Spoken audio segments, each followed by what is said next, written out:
All right, I'm going to try to spend just like 5 minutes talking about this Pistons-Wizards deal because in the grand scheme of the NBA, it's not that big of a deal, but I feel like in terms of the Pistons, it is a big deal, obviously, because one, this is hilarious because they traded 2 second-round picks to get Marvin Bagley a few seasons ago. Then they extend him, and then he starts, turning into a decent NBA player. I actually thought Bagley improved since he got to the Pistons.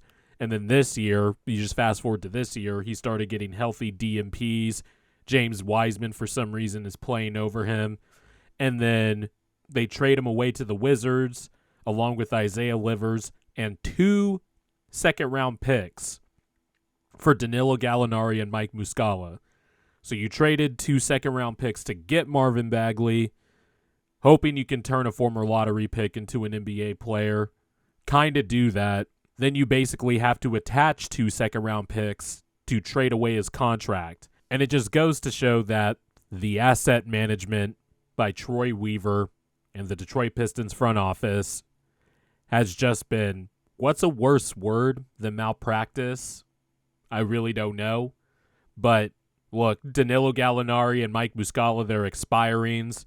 They're stretch fours that can help out the spacing, I guess, with Cade Cunningham and Jaden Ivey, who Monty Williams apparently just realized that maybe Jaden Ivey should get the ball sometimes and, run stuff on the ball, which was a crazy quote by him.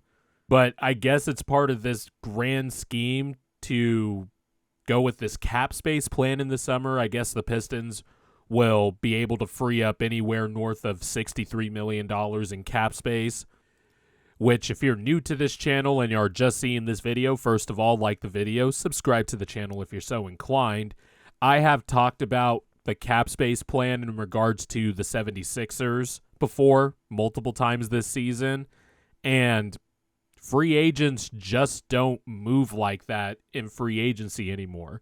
It's either the player gets their extension, and then if they're not happy with the situation a year or two later, they can request a trade.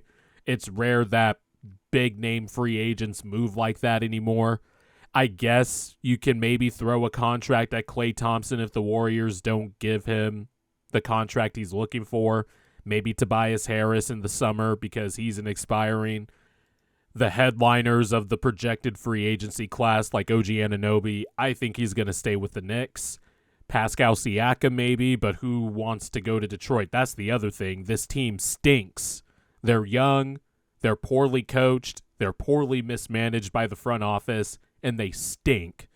So why is that an attractive place? I guess because you can maybe finesse your way into a big bag. Like if Tobias Harris wanted to get one more contract before his career is over, because he's 31 right now, and he's not going to be making $40 million a year ever again. But if he goes to the Pistons, he might be able to find a way to make north of $35 million a year. So maybe that's the move here for the Pistons, is to get bad contracts, trade for bad contracts maybe at the trade deadline, which I think is probably the better strategy if you are trying to utilize cap space. I really don't know what the plan is in Detroit. I know fans have been frustrated as hell with this front office and its plan moving forward. I just don't get this. I thought the Bagley contract was fine, especially with the growing cap. I mean, $12 million a year, that's not bad. But if you thought the contract was bad and something you needed to move off of, why did you give Bagley that contract in the first place? I don't know, maybe some Pistons fans can enlighten me.